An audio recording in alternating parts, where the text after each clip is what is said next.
The Phantom of Texarkana. Real story.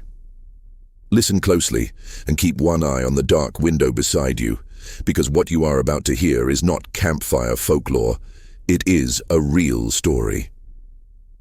The year was 1946. World War II had ended only months earlier, and the twin cities of Texarkana, straddling Arkansas and Texas, finally dreamed of peace. Neon flickered back to life above Main Street cafes. Jitterbug music spilled from soda fountains, and soldiers returned to sweethearts they'd promised to marry when the world was safe again. But safety was an illusion. Beginning on a crisp March night, a hooded figure slipped from the pine thickets edging town. He carried a heavy-barreled pistol and a wordless rage. Under the pale wash of a gibbous moon, he stalked courting couples parked on lovers' lanes. The places where radios crooned, lipstick shone, and futures felt bright. 5 attacks followed, each bloodier than the last. He shot, bludgeoned, and vanished, leaving lawmen scrambling and sweethearts trembling. Reporters christened him the Phantom Killer. Searchlights sliced through oaks. Posses marched shoulder to shoulder across fields. Detectives from Little Rock to Dallas compared prints and shell casings. Nothing. No motive. No name. Only a warning the townsfolk still whisper. The phantom may come back when the moon is high. In 8 chapters, we will walk the gravel roads, hear the night insects choke into silence, and feel the breath of a masked stranger just outside the steamed-over windshield. Then, when the final echo fades, you will decide whether to lock your doors or dare to share this nightmare with someone you love. Chapter 1. Spring's First Scream. Imagine yourself on the clearing edge of Richmond Road, March 24, 1946. The air tastes of freshly cut Bermuda grass and gasoline fumes from a Chevrolet Deluxe idling beneath sweet gum branches. Inside sit 23-year-old Jimmy Hollis and his 19-year-old date, Mary Jean Larry. They have parked in the hush beyond city lights, where the starfield feels private and the future hides in promising darkness. Mary presses the radio's chrome dial. Bing Crosby croons, "I can't begin to tell you." Jimmy laughs, the sound loose and relieved in his returning vet chest. He fingers the plastic ring he bought that afternoon from Cohen's 5 and Dime. It is a joke proposal, but it eases them toward talk of something permanent. Tick, tick, tick. The engine cools. Cicadas rasp in the treetops, then fall eerily silent. Headlights, no, a flashlight beam, springs from the brush. A man steps forward, face hidden beneath a white baggy mask with ragged eye holes. He raises a revolver long as a carpenter's hammer. His voice is low, strangely polite.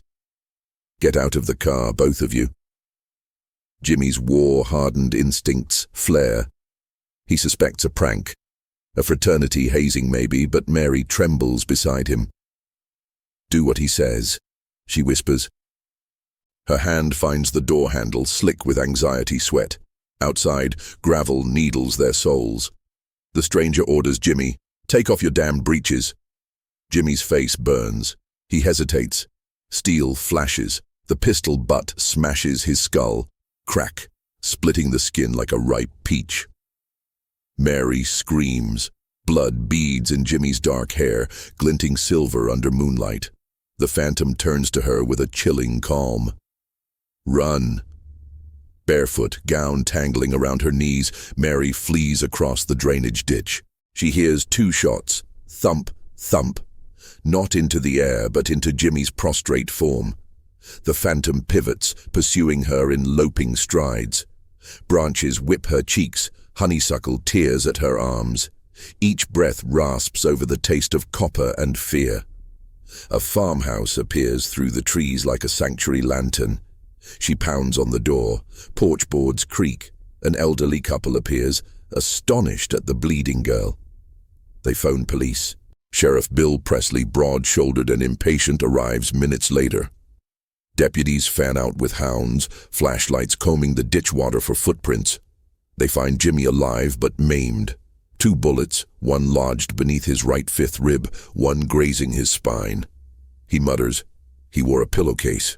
No eyes, just holes. The newspaper headline next morning is small. Young couple attacked by unknown man. Just another crime story in a country trying to forget war. But that night, thousands of readers fold the paper uneasily.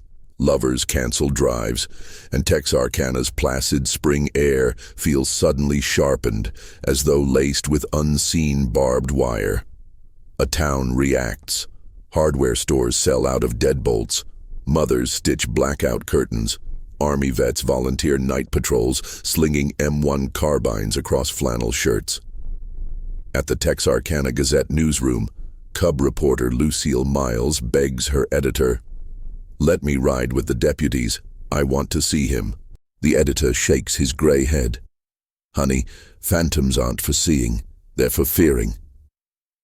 Meanwhile, Jimmy lies in Tri-State Hospital, bandaged and drifting between morphine dreams.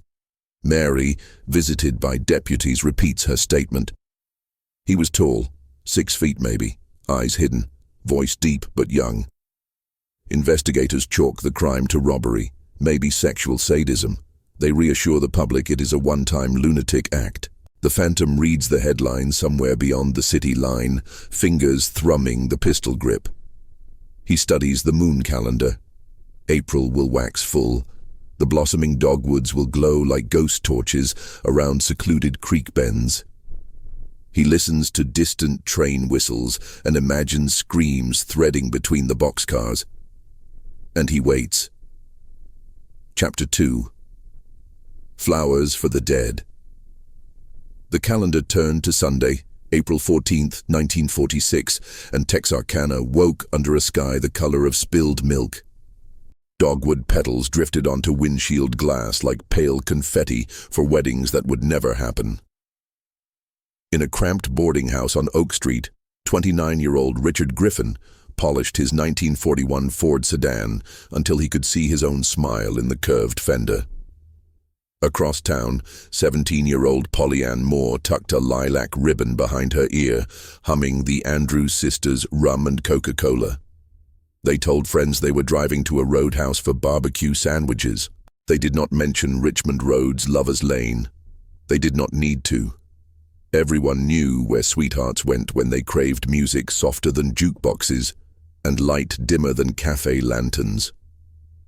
Twilight settled like blue smoke. At 9:30 p.m., the Ford eased onto the rutted spur road, tires crunching gravel that still held March's first blood. Richard killed the headlights, leaving only the moon to silver Polly's curls. Inside that cocoon, they spoke of ration coupons, church picnics, and a future that suddenly felt wide enough to hold 2 dreams. A shape materialized beside the driver's door, so abrupt, so soundless, Polly mistook him for a hallucination. Again the flour sack hood, again those ragged eye holes that seemed to drink the starlight. No words this time. The phantom raised his pistol and fired point-blank through the window glass. Richard's skull snapped backward, blood blooming across the seat like dark velvet. Polly screamed. The world narrowed to gunfire's thunder and the smell of cordite. She clawed at the door handle, stumbled into the night air, but the phantom's boots crunched after her. A second shot. Silence. Dogwoods trembled. Dawn's discovery. At 8:30 a.m., a passing farmer swerved when he saw the bullet-riddled Ford tilting in the ditch, passenger door ajar. Richard lay face down between front seats, pockets turned inside out. Polly sprawled on a picnic blanket 20 feet away, legs arranged as if an invisible mourner had crossed them. Sheriff Presley arrived, face gray as winter ash. Blood soaked the ground, yet tire impressions suggested the killer had parked nearby, unhurried, watching the couple die. The Gazette banner screamed, "Phantom strikes again, 2 slain." Fear metastasized. Churches overflowed with parishioners praying for daylight that never quite felt bright enough. Sporting goods stores tripled shotgun prices. The Texarkana Chamber of Commerce begged the press to quell hysteria harmful to business. But journalists smelled a national sensation. Headlines coined a warning that would echo for decades. Texarkana dreads sundown. Enter the lone wolf. With Arkansas deputies flailing and Texas constables squabbling over jurisdiction, Governor Coke Stevenson summoned a legend, Texas Ranger Captain Manuel Lone Wolf Gonzalez. He arrived on April 23rd in a black Buick, cigarette dangling from a grin rumored to freeze rattlesnakes. "I'll stay," he told reporters, "until this phantom is either in the ground or in the electric chair." Gonzalez surveyed the crime scene like a seasoned hunter, shell casing angles, drag marks, boot prints with a peculiar worn heel. He placed a palm on the Ford's cracked window, eyes narrowing at powder burns. "Close-range execution," he muttered. "This devil enjoys the flash." Deputies trailed him, notebooks fluttering, while locals peered from porch screens hoping the famous ranger's broad hat could shield them from evil. Night after night the lone wolf prowled gravel lanes, his Colt, 5 resting on the dashboard, headlights dark. He heard frogs croak, coyotes yap, and once, a heartbeat-quickening moment, a rustle of brush that ended only in a startled opossum. Yet the phantom, as though sensing predators' scent, slipped deeper into the pines. Panic economics. By early May, Texarkana resembled a town under siege. Curfews were self-imposed. Pool halls shuttered at dusk. Newlyweds postponed honeymoons because every highway out of town cut through woods the phantom might haunt. The local electric utility reported record usage. Porch bulbs blazed till dawn. Parents barred daughters from dating. Sons cleaned hunting rifles they had never fired. Hardware store owner Earl McNatt sold out of every lock, chain, and latch within 48 hours. When reporters asked his opinion, he spat tobacco juice and said, "Locks won't stop a ghost." Radio station KCMC aired hourly bulletins. Listeners crowded around mahogany receivers, palms sweating as announcers recapped grisly facts in clipped monotones. Yet between the words, people heard the static hiss and wondered if the phantom listened too, smiling beneath that sack, charting which voices quavered most. False trails. Tips flooded precinct switchboards. A scrambled voice caller named Sam claimed he knew the killer's identity. Just wire him $500. Another witness swore the phantom was actually a jealous wife who hollow-pointed bullets with knitting needles. Gonzalez chased each rumor, his Buick's tires scorching miles of blacktop, but fingerprints never matched, alibis never cracked. One Friday afternoon, deputies arrested a drifter with blood on his boots. Under interrogation lamps, he wept, admitting only to slaughtering a calf on a neighboring farm because he was hungry. The sheriff released him at dawn. Townsfolk spat at his shadow as he boarded a freight train west. Each dead end strengthened the legend, a killer who could walk through pine trunks, melt into creek water, breathe inside closet walls. Lovers' lanes deserted. Where once teenagers sipped bottled Coke and whispered promises, now only empty beer bottles clinked in the wind. The gravel ruts pooled rainwater that reflected the moon like a blind eye. If a motor did venture down the road, it braked every 50 yards, engine revving in nervous spurts, until headlights finally whipped around and fled back toward town's feeble glow. Yet the phantom was patient. Monsters who survive battlefields of the mind know that fear, like a fine wine, deepens when left to breathe. And so he waited while red buds bloomed crimson, while newspaper boys hawked extra editions, while the lone wolf's eyes reddened from sleepless vigils. He waited until May's first humidity cloaked Texarkana in a sticky film, just right for holding fingerprints on metal and sweat on cloth sacks. The night of May 3rd, he stepped from his lair again, revolver freshly oiled, mask smelling faintly of starch and gunpowder. Somewhere a portable radio would soon be clicked off mid-song.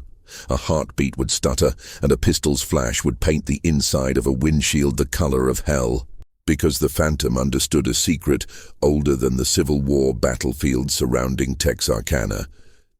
Terror is sweetest when it returns exactly when people start to hope it is over. Chapter 3. Night of Roses and Bullets. May 3rd, 1946 began like any high school dance day in the South. Bleachers dusted with talcum, corsages chilling in Frigidaire boxes, and a brass band rehearsing Glenn Miller riffs that still felt new. By twilight, the Texarkana Catholic Club thrummed beneath paper lanterns, its windows fogged by jitterbug sweat. Inside, Betty Jo Booker, 15, freckled and fierce on her alto sax, blasted out deep in the heart of Texas, the notes ricocheting off hardwood like celebratory gunfire. Outside, Paul Martin, a lanky 16-year-old with Sunday clean boots, waited in his red 1946 Ford Club Coupe. He checked his wristwatch, 11:45 p.m., and adjusted the rearview mirror so the moon floated beside his own uncertain smile. Paul admired Betty's talent. Tonight he intended to say so, then maybe steer towards Spring Lake Park, where dogwood petals carpeted the ground like spilled rice at imagined weddings. A date begins. Just after midnight, Betty emerged, sax case under one arm, skirt flaring in the warm breeze. She climbed in, chiding Paul. "Next time you dance instead of lurk, okay?" He blushed, cranked the engine, and set the radio low. Bob Wills crooning new Spanish two-step. Tires whispered down deserted roads. At 12:30 a.m., the coupe turned onto North Park Road, a lover's stretch framed by wild roses heavy with scent. Paul parked beneath a pecan tree. Betty set her horn case in the back seat and teased, "You practiced that speech yet?" He inhaled to confess feelings she half suspected, and that breath never fully left his lungs. A flashlight beam pierced the windshield. A white hooded silhouette stepped from the underbrush with the inevitability of destiny itself. Betty gasped. Paul whispered, "Stay cool." He eased one hand toward the ignition, but the stranger spoke. "Don't try it, boy." The revolver's snout rested against glass like a snake's head. The phantom gestured them out. Betty clutched her case. Paul's palms trembled on the door handle. They obeyed. "Walk," the phantom ordered, waving them down the dirt shoulder. He followed, boots crunching rose stems. 10 paces on, Paul turned, maybe to shield Betty, maybe to lunge. The muzzle flashed. A thunderclap split the night. Paul staggered, crimson blooming across his starched shirt. Betty screamed, dropping the sax. Another shot punched Paul's jaw aside, shattering bone and dream alike. He collapsed among the wild roses, petals sticking to blood like gruesome confetti. A chase in moonlight. The phantom gripped Betty's arm. She wrenched free, sprinting down the rutted lane. Her saddle shoes pounded dust, lungs burning. Behind, footsteps pounded too, steady, unhurried, as though the killer savored the chase. She veered through briars, branches clawing her face, sax case forgotten. Moonbeams silvered barbed wire fences, no time to climb. She ducked beneath, denim skirt ripping. The phantom followed, coat snagging on a thorn. He tore free. Betty burst into a clearing where the dark slab of Spring Lake pump house loomed. She hammered the locked door, wood echoing her sobs. No answer. Gunfire cracked. Bark exploded from a pine trunk inches from her head. Adrenaline lent wings. She darted toward the lake edge, shoes skidding on mud. A bullet whipped past her ear, kissing the water with a hiss. She stumbled into reeds. Silence. Frogs croaked, wind rattled cattails. Betty crouched, chest heaving, heartbeats loud enough to summon death. She prayed, "Daddy, if you ever hear me, please." A hand seized her hair. She screamed. Steel thunder boomed, reeds shuddered, and Texarkana lost another promise of tomorrow. Morning of horror.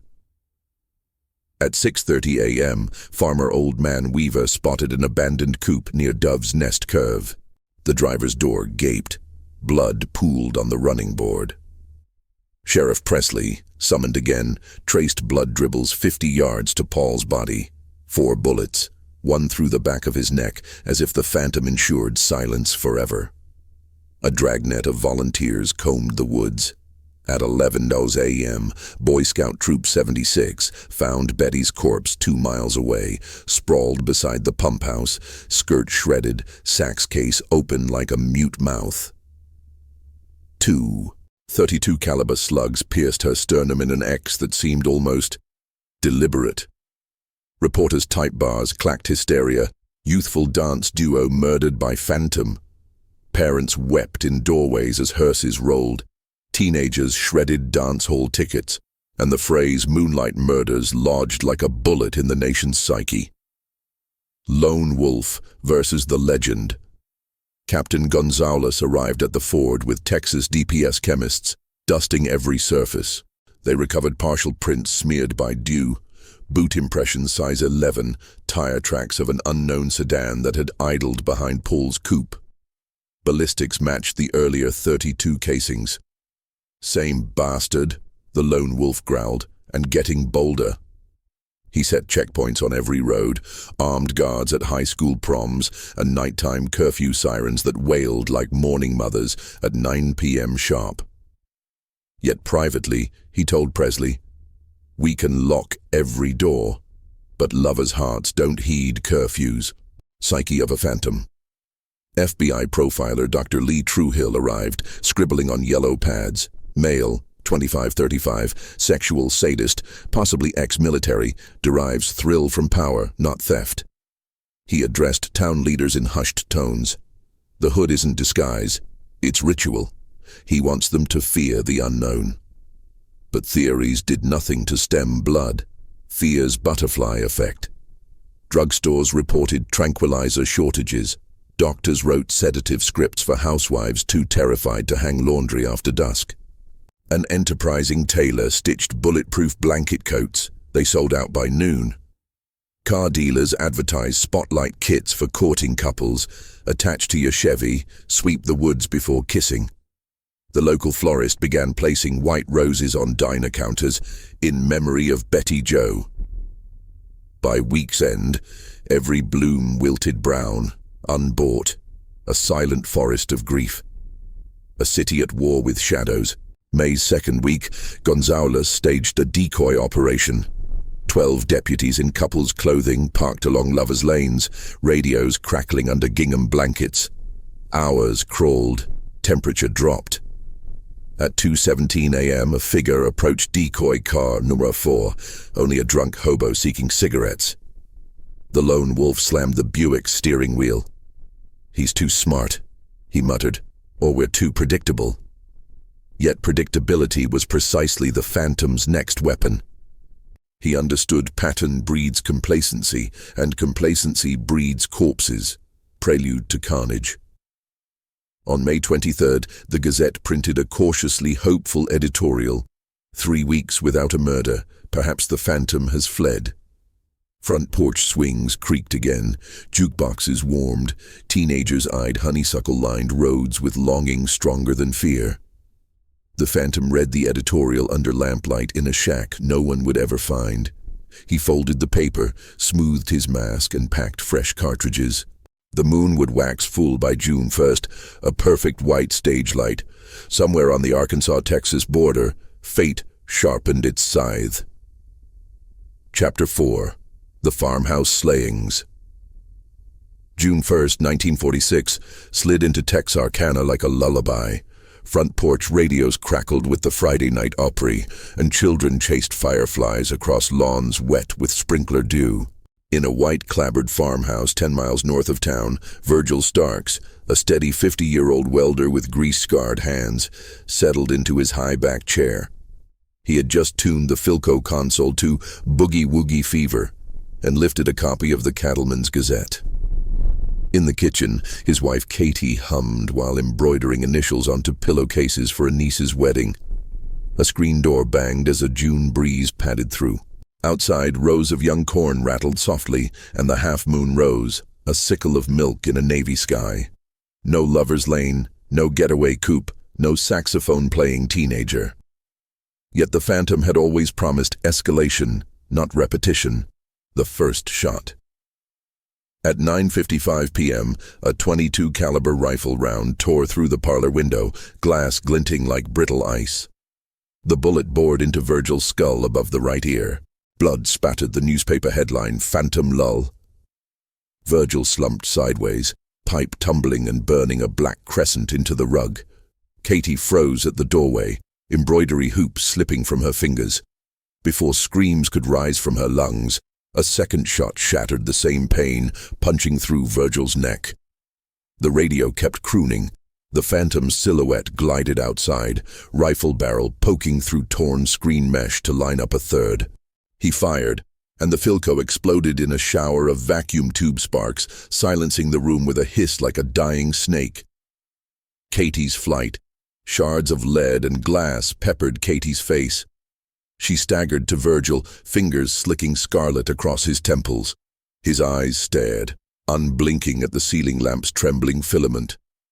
Somewhere outside, boots crunched gravel. The phantom circled for an entrance. Katie's survival instincts surged. She raced to the bedroom, yanked open a cedar wardrobe, and dragged out Virgil's deer rifle. But her trembling fingers fumbled the bolt. It had not been cleaned since hunting season. A slam rattled the front door frame, the killer shoulder ramming wood. Hinges shrieked. Katie dashed into the dark hallway barefoot on splintered pine and clawed at the telephone. The party line operator answered with cheery monotone. "Number, please." Katie sobbed. "Someone's shooting us. 223 on the 500 block." Crash. The front door gave way. Heavy breaths echoed. Katie dropped the receiver as the phantom's flashlight beam sliced the hall. She bolted toward the back porch, but a massive gloved hand seized her braid, yanking her to the floorboards. Pain detonated across her scalp. She twisted, gouged nails into cloth mask fabric, ripping a 2-inch slit she would later recall in nightmares. His face remained hidden, but she smelled tobacco and engine oil. The rifle butt rose. She rolled. The strike cracked floorboards instead of skull. Katie sprang up, vaulted through the screen door, and plunged into cornrows. Leaves slashed cheeks. Mud sucked at her feet. Behind, the phantom crashed after her, cursing for the first time. Voice deep, furious, human. Moonlight painted corn tassels silver, but Katie dipped, weaving until the rose blurred. She burst onto the gravel road, waving blood-slick arms at the first lights she saw, the yellow glow of Brother Alton Prater's farmhouse. Prater opened the door to a woman masked in crimson. "Virgil's dead," she rasped. "He's after me." He dragged her inside, racked his shotgun, and dialed state police. Arrival of the lone wolf. Captain Gonzalez roared up 15 minutes later, tires hissing on gravel. He and a deputy swept the Starks home, revolvers drawn. They found Virgil toppled beside the smoking Philco, the walls spattered in Pollock streaks of blood, glass crunching under boots. The phone dangled, operator still faintly calling, "Are you there?" In the dirt beneath the blown-out window lay 2 size 11 footprints with a distinctive worn heel, identical to impressions near Paul Martin's coupe. Evidence at last that the phantom had crossed from lovers' lanes into private sanctuaries. Katie, face bandaged, was loaded into an ambulance. Through morphine haze, she whispered, "I ripped his mask, felt stubble, smelled machine oil." Gonzalez pressed her hand, jaw set like iron rails. "Ma'am, we will hang him." A city in siege mode. Word spread by dawn. "Phantom invades homes," screamed the Gazette. Hope evaporated. If even farmhouse walls offered no refuge, what could?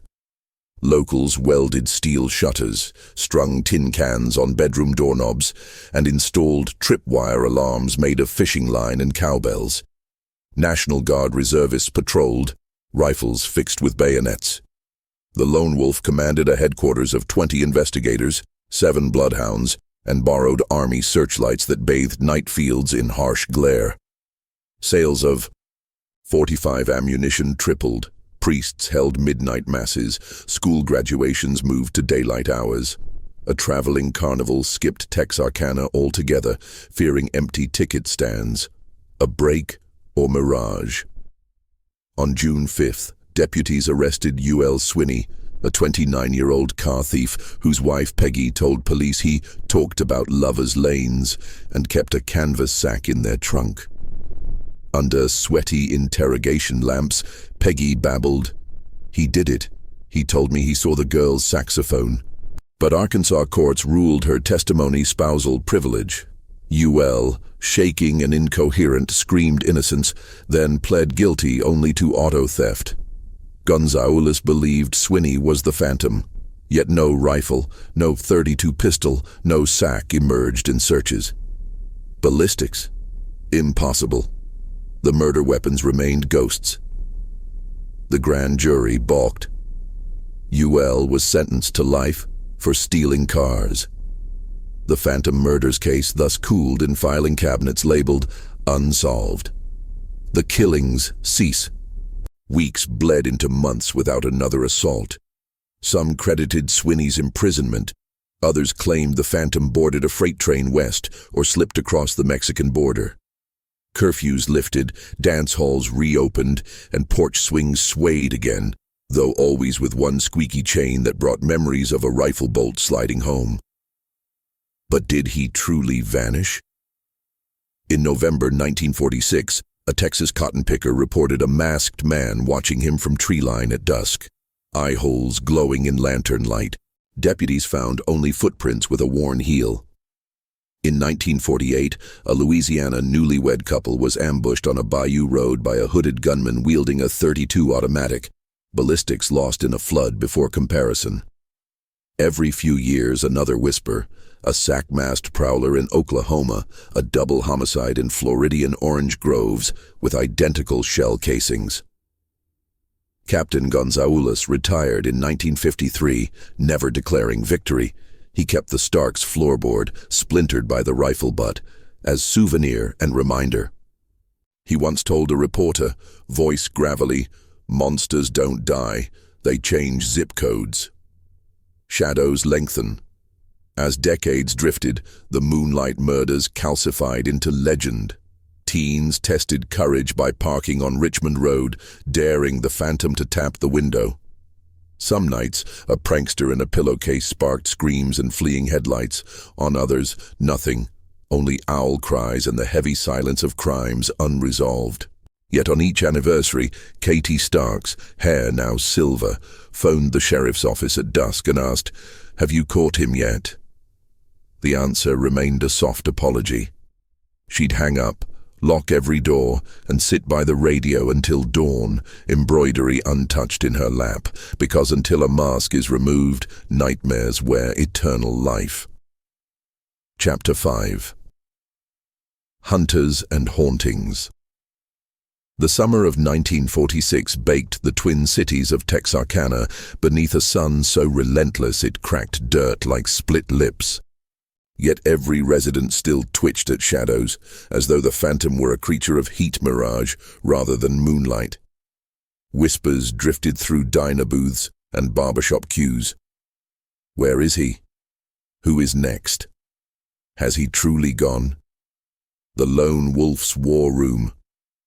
Captain Manuel Lone Wolf Gonzalez commandeered the second-floor ballroom of the grim hotel, hauling in chalkboards, evidence cabinets, and a table scarred by cigarette burns where deputies pored over maps until the pattern of murders blurred into meaningless constellations. Pinned to the largest board were portraits, black and white ghosts watching the living. Jimmy Hollis, bandaged but alive. Mary Jean Larey, eyes fixed on a horizon she could no longer trust. Richard Griffin and Polly Ann Moore, captured in their only formal studio pose. Paul Martin, smiling in football uniform. Betty Jo Booker, clutching her sax in mid-solo. Virgil Starks, pipe in hand. Each face was circled in red string leading to a single question mark labeled Phantom. Deputies joked the lone wolf never slept, only paced slow circles between boards, boots clicking a rhythm that hummed in everyone's ears long after they went home. Bloodhounds in the heat. July's first dawn found Gonzalez leaning against his Buick, sweat darkening the brim of his Stetson. 3 Tennessee bloodhounds, Duke, Queenie, and Lobo, lashed at leather leads. The ranger crouched, holding Paul Martin's coach jacket for them to smell. Nostrils flared, lips trembled. Then the dogs jerked northward. Handlers jogged behind as paws drummed railroad ballast over creosote-scented timbers through switchgrass that sliced shins. For 6 blistering miles the hounds pulled, howled, then abruptly circled a stand of abandoned sharecropper shacks. The dogs whined at a door whose lock lay blown apart. Inside, deputies found cigarette butts, .32 caliber shell casings, and a ragged pillowcase mask pinned to a wall with a hunting knife. Hope flared, hearts hammered. Yet the casings were corroded, likely months old. No fingerprints survived except smudges smeared by sweat and time. Still, the ranger pocketed the shell casings and mask, whispering, "Artifacts of a ghost. Suspects, sightings, and sideshow psychics." Within weeks, Gonzalez's war room overflowed with files on men who fit the Phantom's rumored silhouette. A discharged Marine who collected German Lugers and preferred camping alone. A recluse farmhand who prowled riverbanks at night, muttering scripture. A traveling vacuum salesman whose sample case neatly accommodated a .32 automatic. Each interrogation ended in alibis, polygraph spikes too messy to read, or tearful denials that melted under scrutiny. Far worse were the sideshow psychics. They arrived by bus, wearing turbans or long rosaries promising visions. One self-styled clairvoyant insisted the killer would strike a woman working near music, predicting doom for jukebox waitresses. Gonzalez tolerated none of it. He escorted the psychic to the station steps and growled, "Visions end here." Katie Starks' nightmare court. Katie Starks, the lone survivor of the Farmhouse Slayings, summoned courage to testify before a grand jury considering charges against UL Swinney. Pale under courthouse fluorescence, she described the killer's hands, large, veiny, with a faded scar across one knuckle, and the smell of motor oil on his mask. Prosecutor O.T. Garrison guided her gently. The defense countered that Swinney's hand bore no such scar. Katie insisted. Outside, reporters lunged like vultures. She kept eyes lowered. But when one flashed a camera bulb, her scream echoed down marble corridors. An echo so raw deputies reached for pistols before realizing it was grief, not gunfire. The jury failed to indict Swinney for murder. He returned to a penitentiary cell for auto theft, while the Phantom's shadow remained free to roam headlines, community vigilance, or vigilantism. In late July, a rumor claiming the Phantom had been spotted behind Dotson's feed mill ignited a civilian posse of 30 men. Armed with double-barreled shotguns and whiskey courage, they stormed the mill, blasting grain sacks that burst like thunderclouds of wheat dust. The only casualty was Old Man Dotson's barn owl, felled mid-flight. Town council declared all future posses illegal, but the damage was done. Fear had graduated into vigilantism. The Phantom Letter. August 8, 1946, Texarkana Gazette city editor Ike Keith opened an envelope postmarked Little Rock. Inside lay a single sheet of cheap stationery scrawled with uneven block letters. "You couldn't catch me even if I danced on your police car. I like the moon. Do you?" No signature, only a postscript. "See you soon." FBI analysts found no fingerprints, no watermarks. The lone wolf pinned the letter above the evidence board, right beneath Betty Jo's photograph. Deputies noted his fist tighten until knuckles whitened. A town hollowed by terror. By September, store vacancies lined Broad Street. Newlyweds moved to Dallas rather than tempt fate. School teachers assigned essays titled "How I Stay Safe," prompting 8-year-olds to describe hiding in closets clutching daddy's pistol. Mental health wards filled with anxiety cases. Local physicians coined Texarkana nerves. Every full moon triggered blackout drills. Families sat in pitch-dark parlors, hearts ticking time bombs, until the town siren droned at sunrise, signaling another mercy reprieve. Mothers counted children, fathers counted bullets, and teenagers counted days until graduation, tickets out of the haunted border town. The phantom's echo in culture. Hollywood smelled a story. In December 46, Republic Pictures dispatched screenwriter Don White to wander lanes, interview Katie, and file a treatment titled Mask of Midnight. Studios fought for rights. The Gazette refused, but rumors said advance checks were waved under officials' noses like tempting perfume. Gonzalez sneered, "They want box office terror. We live real terror." A ranger's descent. Winter settled. Frost rhymed the pines. Murders ceased. Yet Gonzalez, obsessively replaying crime scene photographs, began to see the phantom in negative spaces. The tilt of a street lamp shadow, the gap between parked cars, the grain of floorboards. Deputies whispered about his red-rimmed eyes, his stubble, the way cigarette smoke now lingered around him like funeral incense. One icy night, he drove the Buick deep into the Arkansas woods, headlights off, following a hunch no one else understood.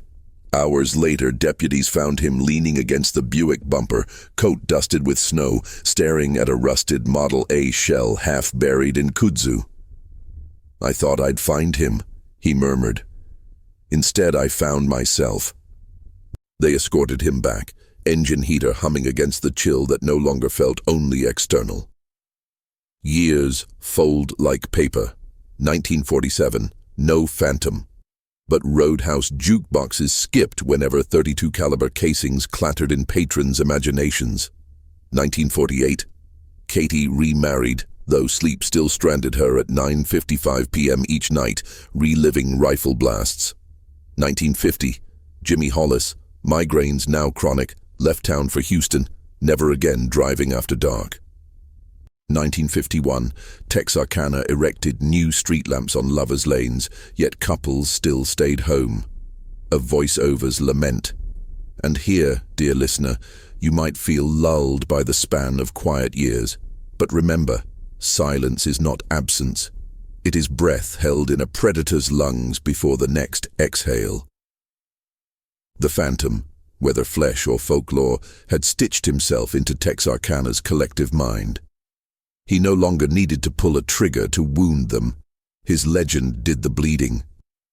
Somewhere a worn-heeled boot scraped floorboards you've never seen. Somewhere a moth-eaten mask rested in a trunk that no policeman ever opened.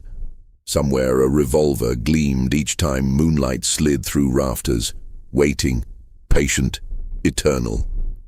Because evil, once invited, never entirely leaves the house. No more than a bloodstain can be scrubbed from wood grain without sanding away the wood itself.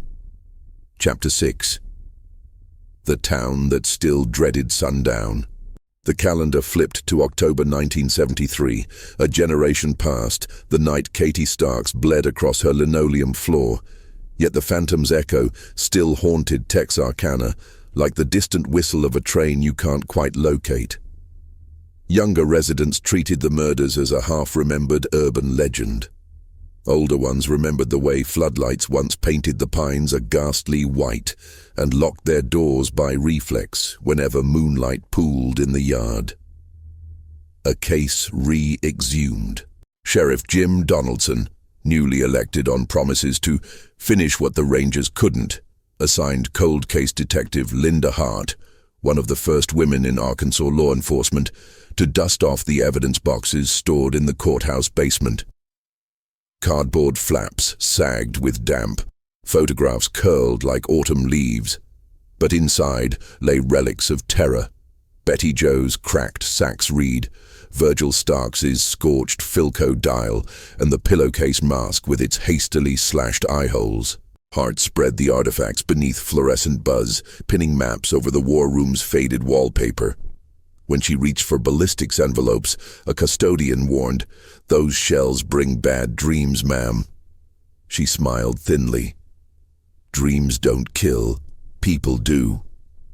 For weeks, she cross-referenced shell casing striations, hoping post-war advances in micro-comparison microscopes would reveal a unique tool mark pattern. One emerged, a small burr inside the firing pin of the .32 automatic that left a crescent bite on every primer. Only 4 pistols seized between 1946 and 1950 matched the caliber, none bearing the mark. The killer had hidden, or discarded, the weapon with military precision. Hollywood's Inferno. While Hart sifted ashes of the past, another firestorm erupted. Independent filmmaker Charles B. Pierce arrived with a script titled The Town That Dreaded Sundown, a cinematic retelling of the Moonlight murders, thinly veiled but unmistakable. Crews staged scenes on Richmond Road, actors donning sack masks stained with theatrical blood beneath floodlights eerily similar to those the lone wolf once deployed.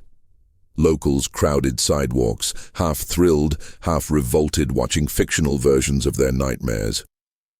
Katie Starks, now in her 60s, received a polite letter requesting her blessing. She tore it in half. "You don't ask the living to bless the resurrection of the dead," she told her pastor. Yet the film marched on, premiering in Texarkana's Perot Theatre on December 17, 1976. Marquee bulbs spelled fear in capital brilliance, ticket lines stretched 2 blocks. During the farmhouse scene, some audience members laughed nervously, others wept. And in the back row sat a solitary figure who left before end credits, slipping into shadows as easily as rumor, copycat or continuation. 3 weeks after the premiere, a couple parked off South State Line Avenue were shot at by an unseen assailant. Bullets shattered their rear window but missed flesh. Tire tracks led nowhere. Newspapers dubbed the attacker Phantom 2, but ballistic caliber was .38, not .32. Motive smelled of copycat bravado. Still, fear rebloomed. Porch lights burned all night once more. Detective Hart canvassed pawn shops for recently traded .32s, interviewed car dealers about men requesting spotlight kits, and combed psychiatric ward admissions for patients rambling about pillowcases. One orderly pointed her toward a gaunt veteran hospitalized for alcoholism who claimed, "I know secrets about little Betty Booker." Hart leaned in. He whispered, "She still plays sax in my head," before convulsing into sobs. Blood test reports suggested late-stage cirrhosis. The confession dissolved with him. Forensics meets folklore. In 1984, Hart shipped the killer's mask to the FBI's nascent DNA unit. Scientists cut tiny swatches, searching for saliva or sweat. But 40 years of Arkansas humidity and careless handling had leached away nucleic whispers. The lab returned the mask with an apology. No viable genetic material. Still, they found machine oil residue, matching Katie's olfactory memory, and traces of long evaporated camphor liniment, a product popular among mechanics to soothe aching muscles. A mechanic who hunted lovers. The trail pointed nowhere and everywhere at once. The ranger's last interview. Captain Gonzalez, white-haired, voice weakened by emphysema, granted a final television interview in 1985. When asked if he believed the Phantom still lived, he rasped, "Men die, evil mutates." He tapped the arm of his rocker twice, as if on telegraph key. "We never caught him because we hunted a man. Perhaps we should have hunted a void." Viewers shivered thousands of miles away. 9 months later, the lone wolf passed, ashes scattered near the Red River, not far from where Paul Martin's coupe had once idled in Moonlight. The letter returns. October 31st, 1999, the last Halloween of the millennium, Texarkana Gazette night editor Mallory Sykes opened her email to find a plain text message. Subject, "I still like the moon body. Full again tonight. Lock your doors." P. An attached JPEG showed an overhead shot of Spring Lake Park taken at dusk, angle vantage from a water tower now restricted to city employees. Police traced IP addresses to a library in Shreveport, Louisiana. Security cameras were down for maintenance that night. The message reignited speculation. An aging killer haunting his old playground or a digital troll? Either way, the phantom legend downloaded itself into the internet age. Trauma's inheritance. Therapists at St. Michael Hospital began treating second-generation sundown anxiety, children whose parents survived the '46 terror but never spoke of it. They manifested nightmares of masked figures, panic during power outages, and refusal to participate in late-night school events. Dr. Elaine Cutter coined a term in the Journal of Transgenerational Trauma, phantom legacy disorder. She wrote, "Fear this profound becomes seed embedded in family lore, sprouting whenever moonlight touches ground. Heart's fingertip of hope." In 2003, an Arkansas archivist stumbled upon sealed court transcripts mislabeled "Automobile Theft, 1941." Inside lay Peggy Swinney's suppressed deposition. 4 hours of testimony in which she claimed to have driven her husband UL past Spring Lake Pump House on the night of Betty Jo's murder. The file contained a crude map, Peggy's pen marks forming an X exactly at the spot where Betty's body had been found. Hart's pulse pounded. Could this be the missing nail? She petitioned the district court to unseal spousal privilege evidence posthumously. UL had died in 1994. Peggy in 1988. The judge allowed it, but the physical tape had degraded, magnetized whispers, garbled words to static. The phantom slipped again through decomposing celluloid, as though time itself conspired to guard his identity. A voice-over's reckoning, so the tale throbbed on, part police file, part campfire lore, part silver screen nightmare. Every attempt to close the file birthed fresh fissures, a newfound shell casing near a drainage ditch, a dying confession scratched onto nursing home stationery, an anonymous postcard referencing flowers for the dead, arriving each leap year at the Gazette. None produced a courtroom verdict, but all rekindled the embers of dread. Understand this, listener. Justice delayed does not always drizzle into oblivion. Sometimes it condenses into a single silver drop, poised on a spiderweb of decades, shimmering with potential to fall on a future we cannot yet predict. And somewhere, perhaps less than 100 miles from you, an attic trunk may still cradle a pistol smelling faintly of machine oil, a worn-heeled boot, and a sack whose cotton fibers remember the texture of screams. We still watch the moon. We still dread sundown. The phantom taught us that terror requires no heartbeat to endure, only collective memory and the right phase of light. Chapter 7. Unmasking the Digital Moon. The new millennium ushered in fiber optic cables beneath Texarkana streets and satellites swirling in the heavens above them, yet fear of the phantom remained as low-tech as a goosebump. Teenagers no longer parked 46 Fords on lovers' lanes. They live-streamed TikTok dares from abandoned shacks. But each pixel bore a lineage traced back to that first flashlight beam in 1946. The crowd-sourced cold case. In 2010, a trio of true crime bloggers, Zoe Vance, Micah M. Bit Ortiz, and Harper Lee, launched a podcast called Moonlit Evidence. Their shtick: apply 21st-century digital forensics to unsolved mid-century murders. Episode 1 tackled Texarkana. Within weeks, downloads topped 1 million. Reddit threads multiplied like kudzu. Amateur sleuths combed ancestry sites for Swinney cousins and crowdsourced scanned microfilm into searchable PDFs. A hive mind awoke, buzzing over details Captain Gonzalez could never have imagined. Zoe geocoded every attack location, overlaying 1946 property maps with modern GIS layers. A startling pattern emerged. The 5 primary crime scenes formed an irregular pentagon, its nodes precisely 3.4 miles apart, centered on a now-defunct Union Pacific spur yard.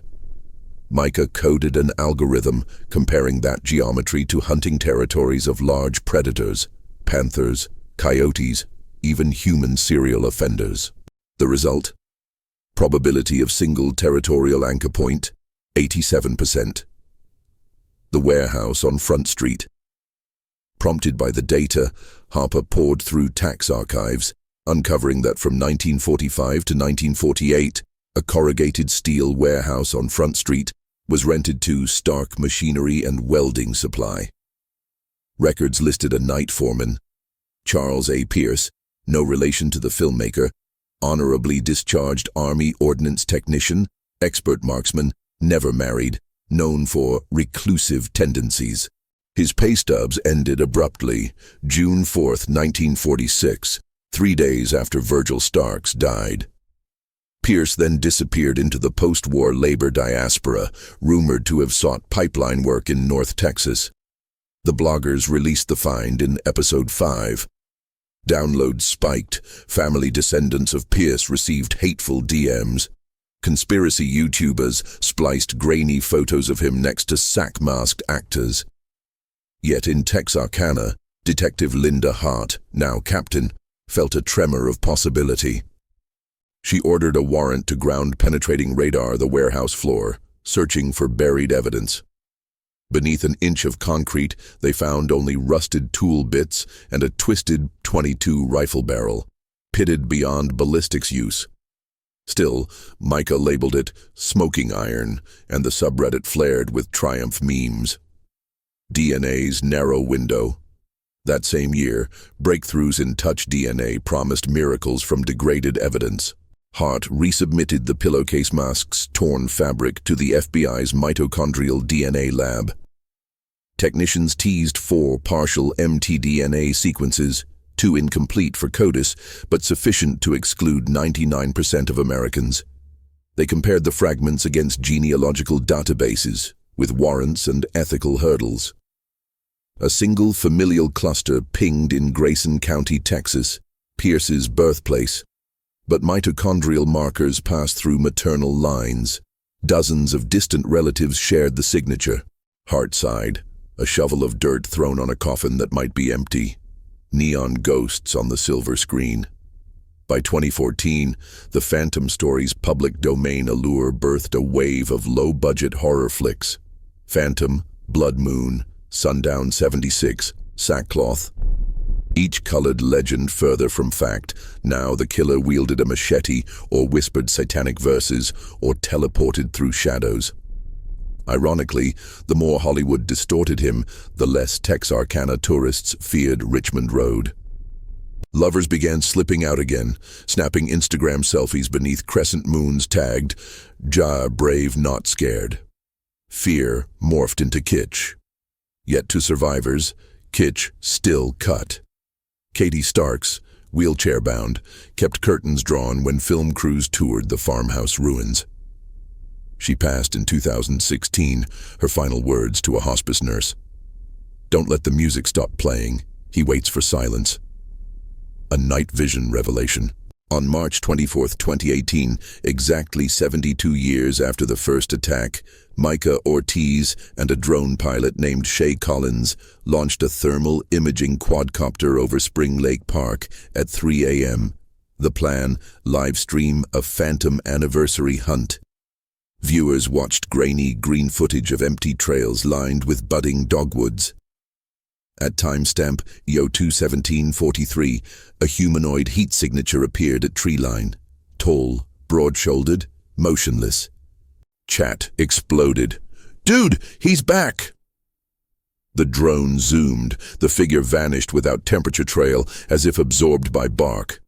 Critics claimed malfunction. Believers swore the Phantom had evolved with the times, knowing digital eyes could find him.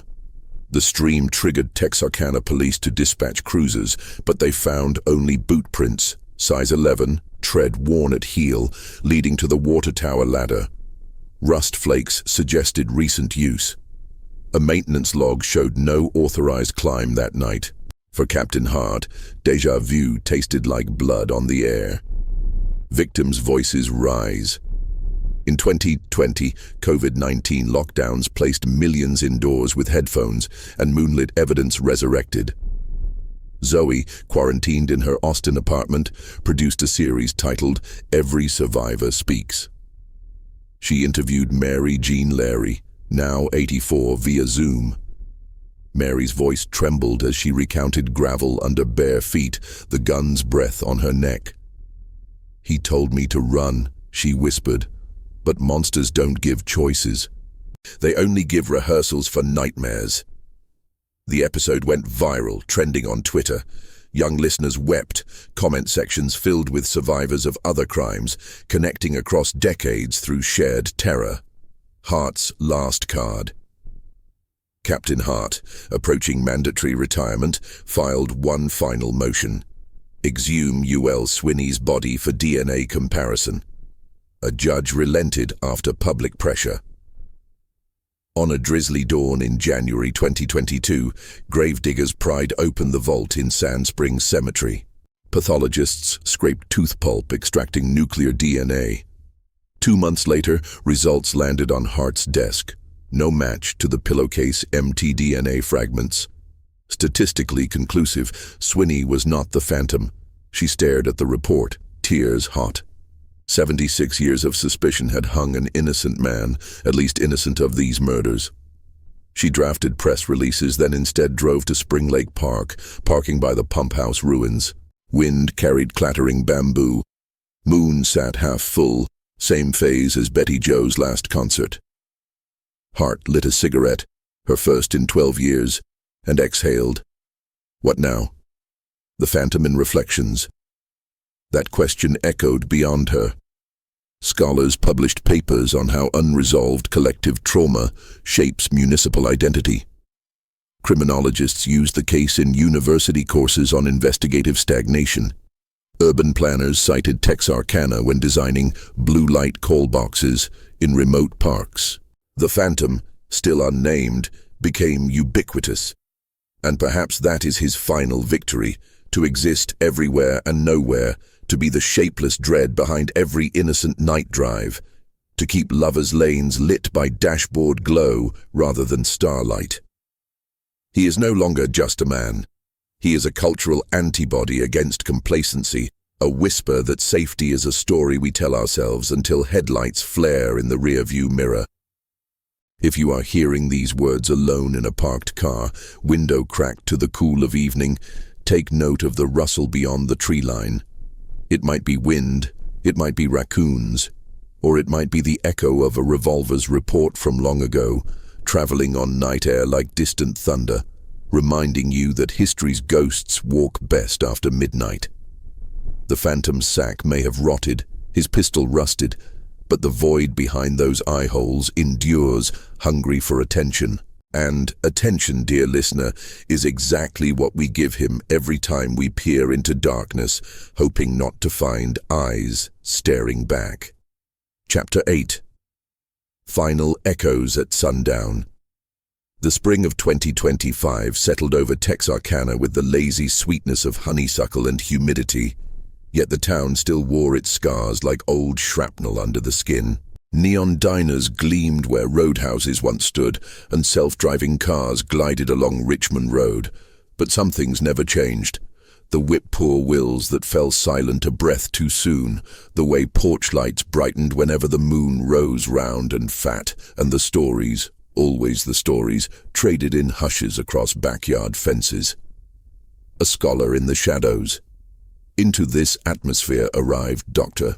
Rowan Blake, criminologist and folklore professor from the University of North Texas, armed with a grant to study multi-generational fear memory. He rented the long-vacant upstairs flat of the Grim Hotel, the same floor the lone wolf had once turned into his war room, and began excavating more than files. Blake conducted interviews with survivors' grandchildren, with officers' widows, with caretakers of forgotten evidence.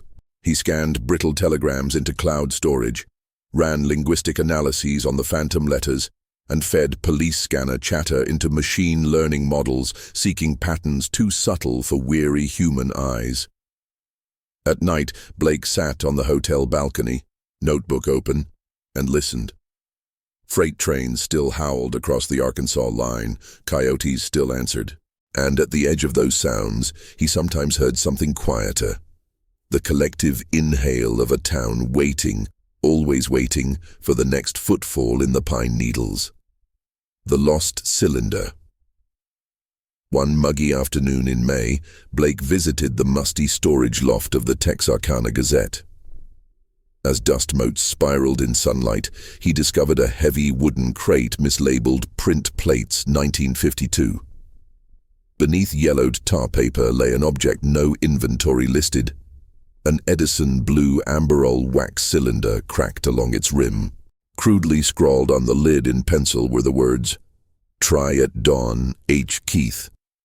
Ike Keith, the Gazette editor who'd first published the Phantom's exploits, had died in 1968. Why had he hidden a piece of obsolete audio? Blake borrowed an antique cylinder phonograph from the county museum, rebuilt its spring motor, and, at dawn, slipped on headphones. Static hiss greeted him. Then a man's voice, thin, weary, unmistakably older Ike Keith, speaking in near whisper as if he feared being overheard even by posterity. "If you're listening, it means the story still lives. I recorded this the night I read a letter the police never saw, postmarked June 46. It said only, 'I watched your editor type my name in vain tonight. You think I'm a shadow? I am. But remember, Ike, shadows are cast by something real. I never showed it. God forgive me. I was tired of feeding fear. If anyone ever finds who wrote it, maybe let us all sleep.'"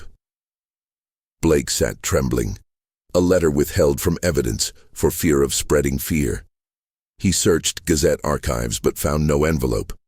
Maybe Keith had destroyed it, maybe it lay in another misfiled box. Or maybe the Phantom had retrieved his warning in some nocturnal raid no one noticed. Evidence disappears. Legends remain. The forensic autopsy of folklore. Blake published a paper arguing that the Phantom's true crime was not murder, but cultural haunting.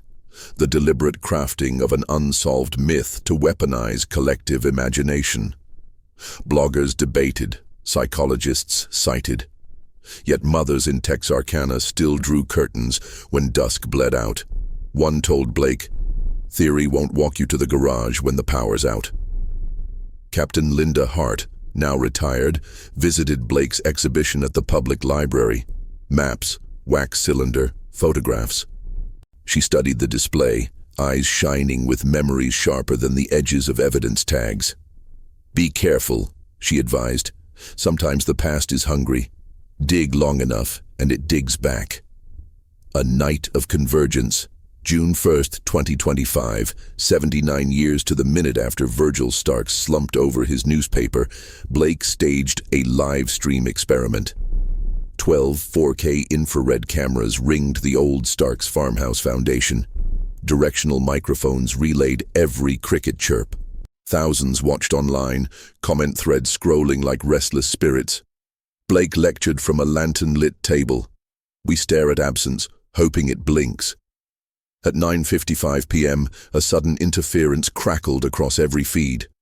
Viewers saw cameras stutter, colors bleed violet, audio drown beneath a low-bandwidth howl. When the picture cleared, a silhouette stood at the far end of the cracked foundation. Tall, baggy hood concealing the face, hands hanging at sides as if waiting for applause. Chat exploded. "Is this pre-recorded? ARG marketing. Run." Blake, unaware, his monitor blinked out, stepped toward the dark flashlight trembling. He found nothing but emptiness and the scent of burned dust inside hot electronics. Yet the footage remained. 8 seconds of a figure no security perimeter recorded entering or leaving. Analysts dissected pixels, citing compression ghosts. Skeptics labeled it hoax. Believers heard an old revolver cylinder click behind the glitch. Tomorrow's blood moon. News cycles devoured the clip, linking it to every unsolved Lover's Lane shooting in America. Streaming platforms optioned Blake's lecture film. Once more the Phantom thrived, not by bullets, but bandwidth. Hashtags trended, Moonlight murderer, who is the Phantom, while apparel companies printed sack mask emojis on hoodies. Fear became fashion. Legend became algorithmic recommendation. But tangential to the pixels, local police received 3 anonymous tips.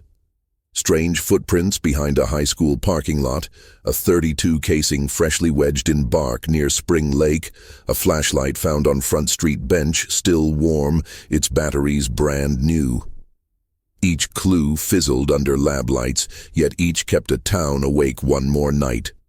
Texarkana's packed with dusk. In a city hall forum about tourism branding, one councilman suggested retiring the slogan, "Twin Cities of Opportunities." He proposed, "Home of the Phantom Legend." The debate grew heated until an elderly resident rose, voice trembling but firm. "You don't make a mascot of the thing that tore your sleep." The measure failed, but the vote was close. Thus Texarkana reached an uneasy accord. Embrace the tale enough to attract visitors, yet respect the dead enough to keep memorial wreaths fresh on forgotten graves. The phantom became a revenue stream by day, a knuckle-white fear by night, and somewhere between commerce and caution, he persisted, unreconciled, unrevenged, unfinished. And now, listener, the last hush descends. Maybe you sit in a lit room, headphones snug, certain that technology erects thicker walls than house timbers ever did. Perhaps you believe evil ages, that arthritis bends trigger fingers and cataracts blur night vision. But remember, legends need no knees, no eyes, no ammunition. They need only your belief to keep stalking corridors of imagination. So glance once, just once, toward the nearest window. See how the glass reflects faint interior light, masking whatever waits beyond. Ask yourself, would you recognize a phantom if it stared back, or would you call it glare and return to this story? Because what endures is not the man with the gun, but the dread that flares each time news anchors mention an unsolved double homicide on a lonely road, each time your heart beats louder than the crickets when you fumble with keys at midnight. That dread is the phantom's real face, and if you felt it tonight, then he is alive in you. If this true tale of moonlit terror gripped you, if the footsteps outside these words still echo in the corridors of your mind, join us where the darkness never quite lifts. Subscribe to our Crazy Real Horror Stories channel, hit the bell, and share this voiceover with a friend who dares to park beneath the stars. Until the next real nightmare, keep your doors locked, your lights low, and your ears tuned to the hush that falls just before the scream. Remember, dread sundown, because sometimes sundown dreads you back.